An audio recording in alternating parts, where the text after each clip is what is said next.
que muy bien. Claro. Vamos a hablar de aminoácidos.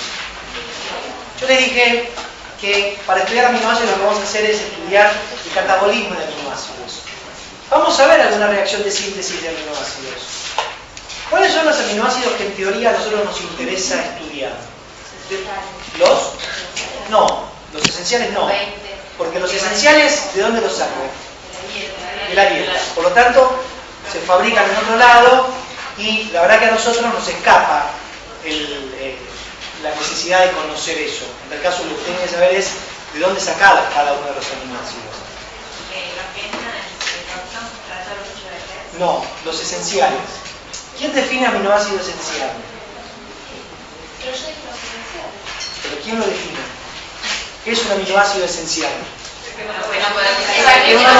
Aquel que no se puede sintetizar.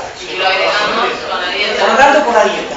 Entonces, nosotros, en realidad, lo que vamos a hacer no vamos a estudiar las vías de síntesis de esos aminoácidos porque deben ser incorporados por la dieta. Es una suerte, porque la síntesis de aminoácidos esenciales es complicadísima, es complicada, son pasos muy complejos y que además no tienen intermediarios, su gran mayoría no tiene intermediarios demasiado comunes, mucho nombre, mucha cosa y nada. Sí vamos a ver algunos aminoácidos no esenciales, porque a diferencia de los esenciales, la síntesis de aminoácidos no esenciales suele ser muy simple. Es más, a veces de un solo paso. Así que va a aparecer, aunque no quieran, va a aparecer. Pero sí donde vamos a hacer hincapié es en el catabolismo de los aminoácidos. Entonces vamos a ver cómo es que se catabolizan los aminoácidos. Sí, con el nitrógeno lo conocen, ¿no? La importancia de los aminoácidos para nosotros, porque lo deben conocer. ¿Cuál es la forma en que nosotros incorporamos el nitrógeno a nuestro organismo? ¿En forma de? Sí, con la carne está bien, pero vamos a un plano más molecular. Nosotros nitritos y nitratos no. No. ¿De qué manera nosotros incorporamos? A ver, el nitrógeno es fundamental para la vida. Nosotros necesitamos incorporar nitrógeno. ¿De qué manera lo incorporamos? Con las proteínas. Entonces, ¿con quién? Con los aminoácidos. ¿Sí?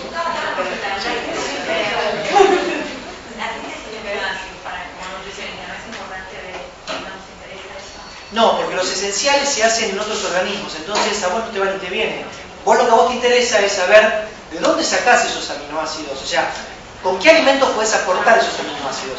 Pero la verdad, ojo, para mí no tiene sentido. Yo los invito a que lean la síntesis de aminoácidos y si les parece que la glucólisis es complicada, entonces ni siquiera abran, ni siquiera lo abran porque le va a agarrar ¿cómo se llama? Sí, un shock anafiláctico.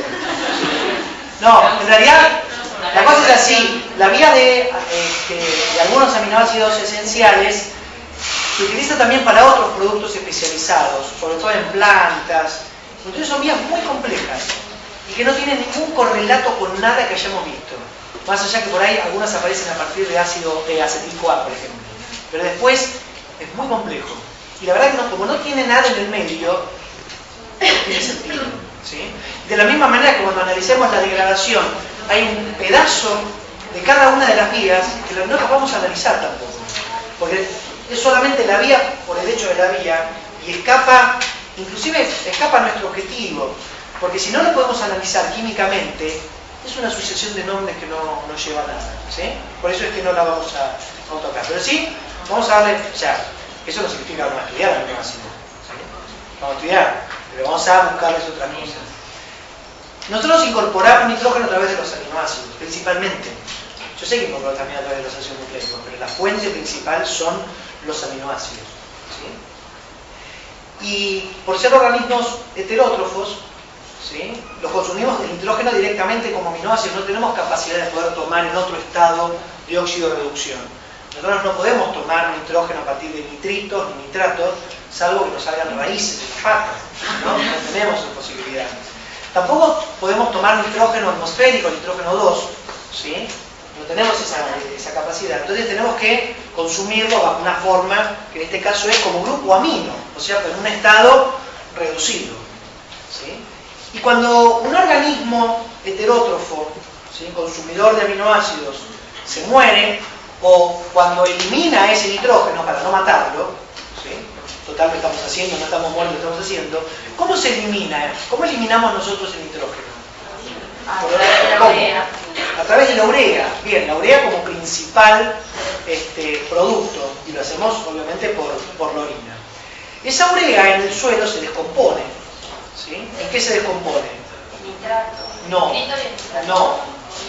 en amoníaco, ¿sí? O sea, se descompone en amoníaco. La urea que nosotros, ¿sí?, aminoácidos, urea en amoníaco, que es el estado de total reducción de amoníaco. Yo por ahora, no voy a hacer diferencia entre amoníaco o amonio. Ya después, cuando tengamos que hacerlo, lo vamos a hacer. Y las plantas no utilizan el amoníaco como amoníaco, ¿sí? Las plantas lo que utilizan son nitritos, ¿sí?, y nitratos. ¿Correcto? Por lo tanto, en el ciclo del nitrógeno se necesita de alguien que nitrifique, y eso lo hacen bacterias, ¿sí?, que nitrifican el suelo. ¿Correcto? Toman el amoníaco, ¿sí?, y lo transforman en nitritos, nitratos, de la misma manera que la transformación de urea en amoníaco también está dado por bacterias del suelo, ¿sí?, que amonifican y que son las responsables que en los baños que no están higienizados haya olor amoníaco. No porque pasó el NH3, sino por estar contaminado con bacterias. Esas bacterias descomponen la urea de la orina y terminan generando amoníaco. Y entonces uno lo que huele es olor amoníaco, ¿sí? Y eso automáticamente define que el pis tiene olor a qué. No, amoníaco no, porque cuando uno hace pis no huele a baño público. El pis huele a... tampoco a urea, a pis, exactamente. El pis huele a pis. Tiene características organolépticas propias en este caso. Si quieren ser así como más poéticos en la forma de definirlo, cuando algo tiene algo que es propio, se dice que es sui generis. Independiente de Charlie y de Nito, ¿sí?, significa propio. ¿Correcto? Entonces el pis tiene olor a pis, no amoníaco, ¿sí? Tendrá olor amoníaco cuando algo está contaminado. Por lo tanto, si un individuo tiene una infección bacteriana con bacterias capaces de desdoblar la urea, entonces sí puede llegar a haber una olor amoníaco producto de esa infección bacteriana, ¿sí? Lo va a encontrar por otras. Las plantas, ¿sí?, ¿Las plantas usan el nitrato? usan nitritos y nitratos, ya usan los dos. Y con eso construyen ¿qué cosa? Aminoácidos, ¿sí? Aminoácidos. ¿Ah? Pero a su vez, nos falta alguien en el ciclo del nitrógeno. ¿Están los ciclos del nitrógeno? ¿Quién falta? ¿Cuál es la otra forma? Fíjense, la forma más oxidada, la forma más reducida, nos falta alguien de nitrógeno, y hay mucho. Nitrógeno Atmosférico, exactamente. Lo que falta es el nitrógeno atmosférico. Hay bacterias que tienen la capacidad de poder tomar este nitrógeno. Y estas bacterias suelen convivir en simbiosis con las raíces de ciertas plantas, las oleaginosas, y se llaman rhizobium. Muy bien. O azotobacter. No, los azotobacter están libres, no hacen simbiosis. ¿Sí? ¿Cómo saben? Muy bien. ¿Sí? En las oleaginosas. Saben que con rhizobium se logra aumento hasta el 80% de la producción. ¿Sí? No, en cualquier oleaginosa. O sea, poner rhizobium permite incrementar la eficiencia de producción hasta poder lograr hasta más del 80%. ¿Sí? En esta situación. Y eso no es transgénico ¿no? Es un proceso natural, es muy interesante. Y así es como está el ciclo del nitrógeno, ¿no? O sea que nosotros tenemos que entender en parte esto, ¿sí? Y la idea era que, obviamente, nuestro aporte de nitrógeno tiene que ser a partir de los aminoácidos que construyen la planta, ¿sí? Planta que se comió la vaca, nosotros que nos comimos a la vaca. ¿Sí? Salud. Salud. O la vaca que nos comimos con la ensalada, pero de ahí viene, ¿sí? Indispensable. ¿Sí? ¿Verdad? Bueno. Ahora, se quedó. Quería preguntar algo, pero se quedó. No, que si de las plantas, los aminoácidos de las plantas, ¿podemos utilizar o no podemos utilizar? ¿Los? Aminoácidos de las plantas. ¿Qué pasa? ¿Podemos utilizar? Y sí, ¿por qué no? No se pregunto, por ahí. A utilizar lo puedes utilizar. Por ahí, en realidad lo que vos querés preguntar o a donde querés apuntar es la calidad de la proteína que tiene la planta frente a la calidad de la proteína que tiene el animal. Eso es otro problema. O sea, la alanina de origen lechuga o la alanina de origen bife de chorizo, en realidad es alanina. Lo que por ahí es diferente es que te cuesta encontrar en la lechuga ciertos aminoácidos esenciales que si no vas a encontrar en el bife de chorizo, pero en cuanto a la utilización, sí, mientras que vos puedas digerir más o menos en forma adecuada esas proteínas, no va a haber inconveniente. La persona que ¿De baja disponibilidad? Claro, sí, o sea, el valor biológico es bajo, pero utilizarse por utilizar, tío. las personas que no comen carne pueden consumir aminoácidos de la planta, de la lechuga, etc. Las personas que no consumen carne tienen varias estrategias para suplementarse. Una son los ovolacto vegetarianos. Entonces los ovolacto vegetarianos suplementan las carencias de aminoácidos de origen vegetal con dos proteínas básicas, las dos proteínas que definen el valor biológico más alto, ¿no? Que son la ovoalbúmina y la carne, la leche está un poquito más abajo, pero bueno, tiene, ¿sí? Entonces los ovolacto vegetarianos compensan por ese lado. Y si no, los que son vegetarianos estrictos, que no son ni siquiera ovolacto vegetarianos, lo que pueden tomar es suplemento directamente de aminoácidos. Indudablemente, si no lo toman, van a tener problemas. Sí, o van a tener deficiencia de aminoácidos. ¿Eh? Bueno, sí, esos son los aspectos socioculturales que incluyen también a la nutrición.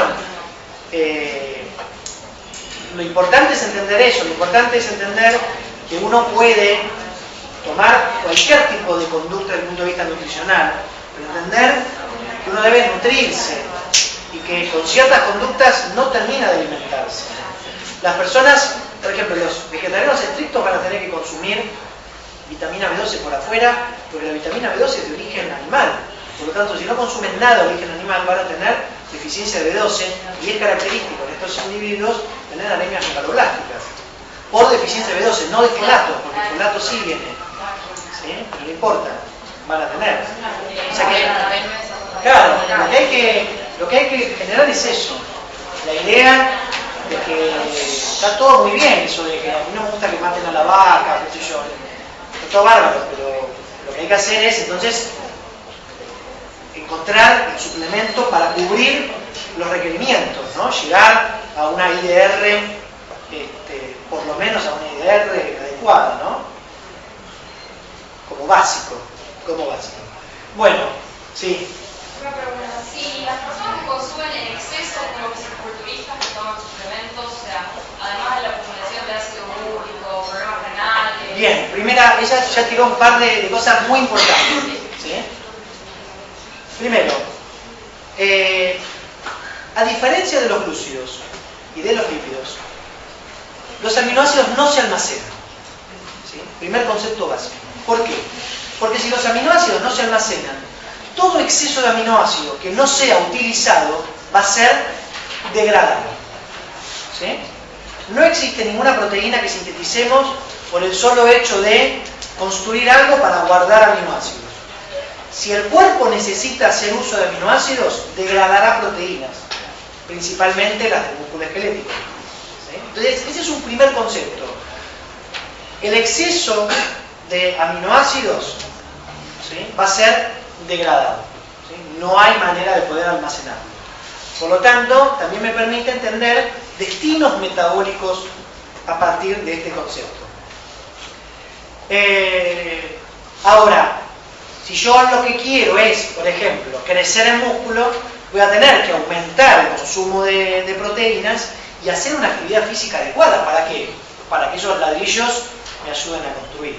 ¿Sí? Entonces, en ese caso, sí. Esto por ahí lo charlaron. Esto se pone bien en evidencia a partir de un parámetro que es el balance nitrogenado. ¿Sí? Que no es nada más que la relación entre ingreso de nitrógeno y egreso de nitrógeno. ¿Sí? Entonces, en la vida básicamente uno puede encontrar tres situaciones. Un balance positivo, por ejemplo en la infancia, en el embarazo, en situaciones de crecimiento. Un balance cero, en donde básicamente el ingreso y el egreso están equilibrados. Nosotros estaríamos en una situación de esas. Y un balance negativo, cuando el egreso es mayor que el ingreso. Y eso está asociado a la vejez, está asociado a enfermedades. ¿Sí? Y esto me sirve por ese evento, ¿no? Como no se almacenan, es fácil poder establecer. La otra cosa que habías comentado era, una era la acumulación. Y la otra era el ácido úrico. El ácido úrico y las proteínas no tienen nada que ver. Nada que ver. ¿Sí? Es como decía el lobo casero. ¿Qué tiene que ver el culo con la témpera? Nada que ver.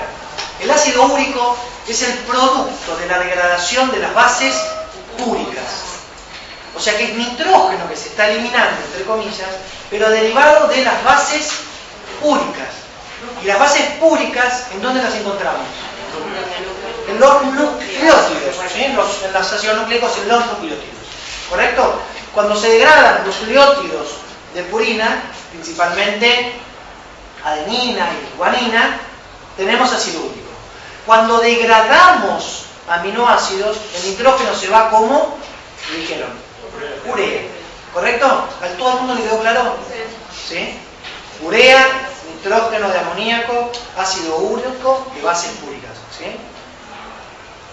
¿Por qué no se puede comer carne para las personas que tienen hiperglicemia o gota? Porque tiene mucha cantidad de núcleos. Porque tiene mucha cantidad de núcleos, no es un problema de proteínas.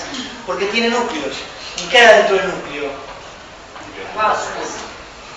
Muchos ácidos. No, dentro del núcleo hay ácidos nucleicos. ¿Sí? Son 3.000 millones de nucleótidos, ¿no? Una molécula de ADN. ¿Sí? Por lo tanto, si uno consume tejidos que tienen mucho núcleo, va a incorporar muchos nucleótidos. Los nucleótidos no se almacenan. Por lo tanto, si como más de lo que necesito, se degrada. Y en estas personas, como ya vamos a estudiar, termina generando la patología. ¿Sí? ¿Queda claro entonces? Ácido úrico, para las bases úricas, nosotros vamos a estudiar urea en relación con el nitrógeno de los aminoácidos. Creo que de carácter general, más o menos, la tenemos claro. ¿Sí? Entonces vamos a empezar a analizar así, en forma particular, un poco del proceso de degradación. ¿Sí? No sé si alguien quiere preguntar algo sobre cosas generales. ¿Sí? Nosotros vamos a estudiar también, nuevamente, metabolismo de aminoácidos, sobre todo apuntando a una cosa de tipo energética. Y después de que estudiemos eso, vamos a ver los aminoácidos como precursores de algunos productos especializados. Son muy versátiles los aminoácidos. Funciones de los aminoácidos. Eso es otra cosa general que podemos hablar ahora antes de entrar en detalle. A ver, funciones. Por ejemplo, proteínas, la más conocida de todas, ¿no? ¿Sí? Son las unidades básicas de las proteínas.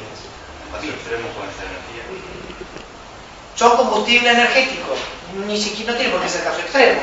En realidad pueden ser precursores, ¿sí?, de sustratos gluconeogénicos, ¿sí?, entonces energía, o ellos mismos al degradarse pueden también dar energía. El músculo utiliza aminoácidos para obtener energía. Otra función asociada a aminoácidos, a ver qué saben. ¿Y lo de las enzimas? ¿Qué enzimas? No, digo, las enzimas son proteínas. Pero son proteínas, ya está. Por ser proteínas, o las que sean proteínas, ya está. Los aminoácidos son los sillares de las proteínas, ¿sí? Unidades básicas en la construcción de proteínas, de péptidos, ¿sí? Bien. Otra, diferente. Conoce. Inmunidad. Aminoácidos e inmunidad. Qué difícil. Uy, tengo que pensar mucho. A ver. Aminoácidos e inmunidad.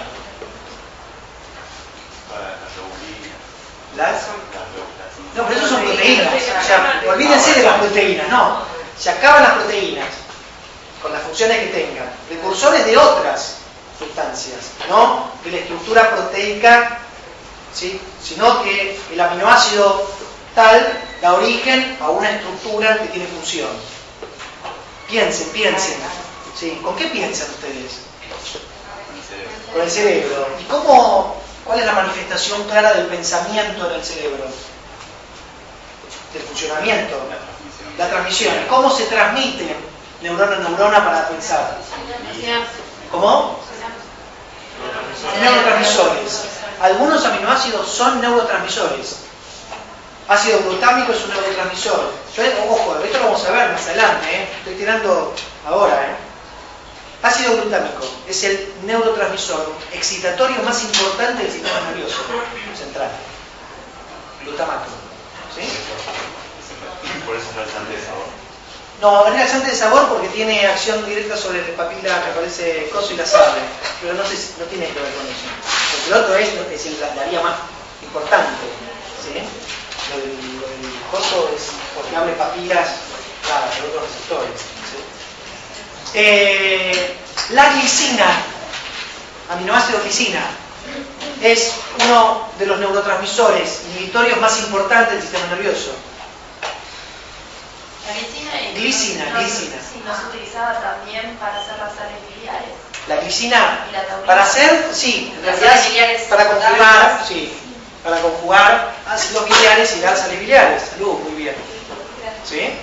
Otra función, ahí está, ¿no?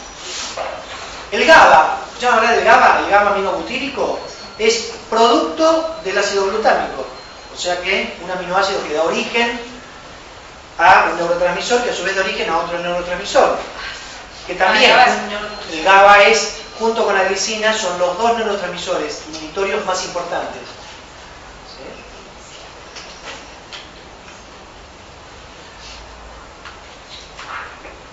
Cuando tomo un antidepresivo, lo que hago es trato de frenar los impulsos inhibitorios del GABA. ¿Sí? Y cuando tengo a alguien para calmar, lo que hago es, por ejemplo, cuando tomo una benzodiazepina, lo que hago es activar los receptores del GABA para que haya más señales de tipo inhibitorias. ¿Se entiende? El ácido aspartico, el aspartato es un neurotransmisor también. Escuchen la tirosina. ¿Sí? La tirosina me sirve para fabricar dopamina. ¿Escuchaban de la dopamina? Sí, es un neurotransmisor. Cuando fallan las vías dopaminérgicas, ¿cuál es la enfermedad que aparece? ¿Saben? ¿Tiene idea? El Parkinson. El Parkinson es una enfermedad en donde lo que hay es pérdida de las neuronas que liberan dopamina. ¿Sí? Y esas neuronas, a ver, hagamos masaje cerebral, no con los dedos, sino por pensar. ¿Cuál se les ocurre que puede ser vías dopaminérgicas importantes, de acuerdo a lo que ustedes conocen de lo que es el Parkinson? Aquellas que controlan qué cosa. Motoras, ¿sí? ¿Y qué movimientos? Sí, los movimientos finos, ¿sí? Ahí es donde, lo que son extrapiramidales, esos movimientos, inclusive los voluntarios, ¿sí? Bien, dopamina. También es precursora de la noradrenalina, que es un neurotransmisor excitatorio muy importante. Y la tirosina también es precursor de la adrenalina. ¿La conocen la adrenalina? Sí, que es una hormona. Bien. A su vez, la tirosina, cuando se va a la tiroides, en vez de irse a la médula suprarrenal, se va a la tiroides, a partir de la tirosina se fabrican las hormonas tiroideas, T3 y T4. ¿Sí? Y después les voy a mostrar otras funciones de los aminoácidos. Pero en este caso todas no como proteínas, sino como aminoácidos individuales que son sustratos precursores de estas moléculas. ¿Sí? Así que son realmente muy importantes. ¿Sí? Son muy, muy importantes. Vamos a degradar aminoácidos. Entonces para poder degradar aminoácidos, lo que vamos a hacer es representar la estructura básica de un aminoácido. ¿Estamos de acuerdo? ¿Sí? ¿Esa es la estructura básica de un aminoácido? Sí. Porque el R era lo que le da la identidad a cada uno de los aminoácidos. ¿Sí? Y la cosa es la siguiente. Vamos a borrar esto para que cuando un aminoácido se degrada, básicamente lo que sucede es lo siguiente. Por un lado, existen mecanismos para la eliminación del grupo amino. ¿Sí? Sacar el grupo amino. Y cuando estos mecanismos liberan el grupo amino, ¿qué queda? Me queda este resto.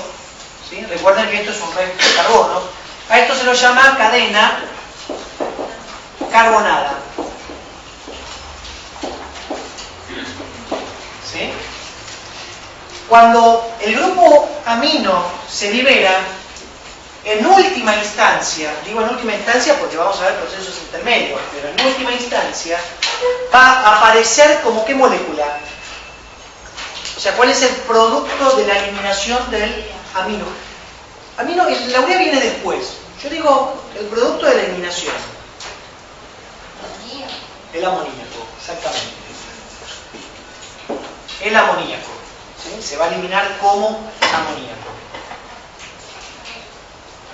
Entonces, nosotros vamos a separar estos dos procesos. Los vamos a estudiar por separado porque así hay que hacerlo. Pero vamos a definir algunas cosas generales sobre estos procesos. Primero, la eliminación del grupo amino termina dando amoníaco como producto final. ¿Sí? En realidad, amoníaco tendríamos que representarlo o decidir de qué manera lo vamos a representar. Amoníaco o amonio, ¿no? O sea, amoníaco en agua me da amonio más oxidritos. La pregunta es, ¿qué hay? ¿Amoníaco o hay amonio? ¿O cómo haríamos para saberlo?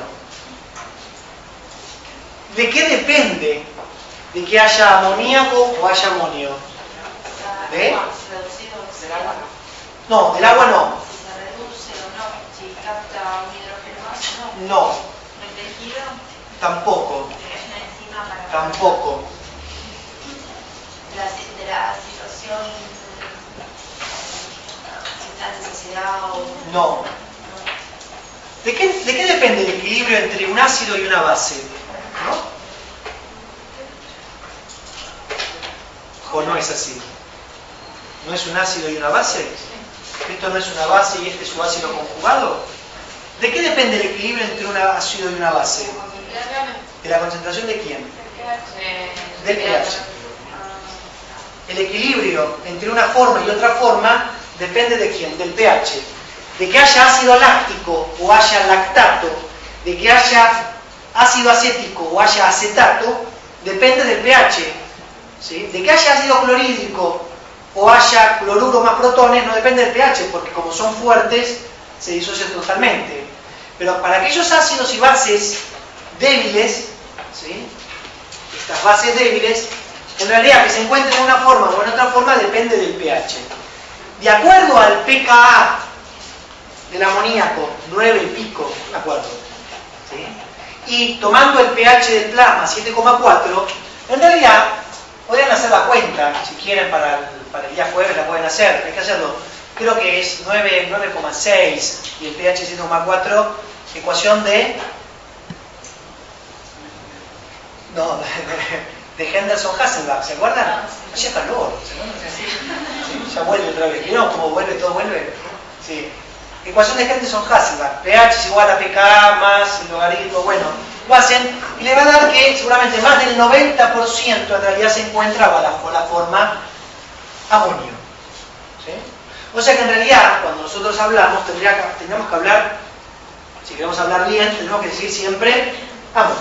¿Sí?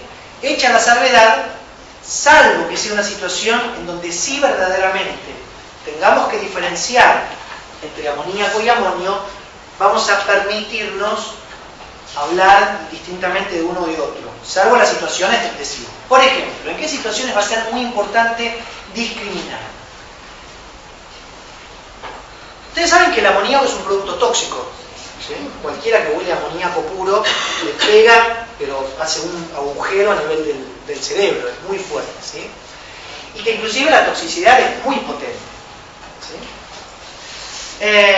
Yo les voy a contar por qué es tóxico el amoníaco, por qué ataca el sistema nervioso y por qué un individuo con una intoxicación con amoníaco se puede morir, entra en un estado de coma y se muere.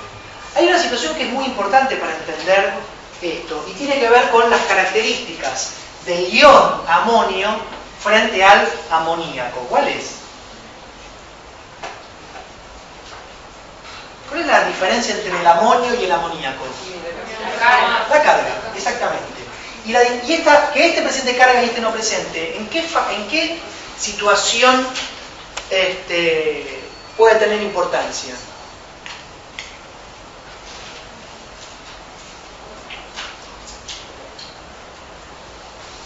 La presencia de una carga en una molécula. No, no por radical. ¿Dónde puede tener importancia?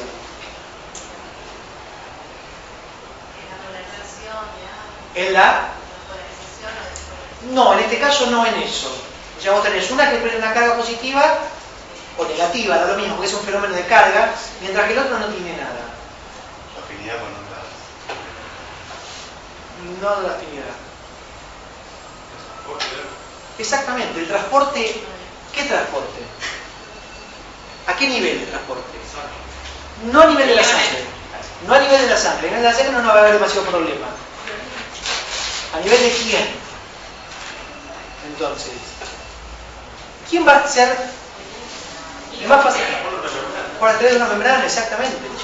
Va a tener una importancia fundamental cuando uno analice el fenómeno a través de una membrana.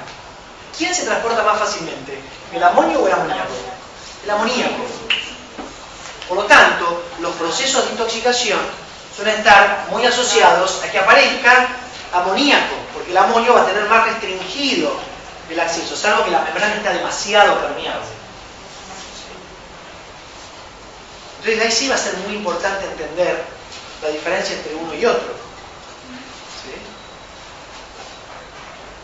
Cualquier factor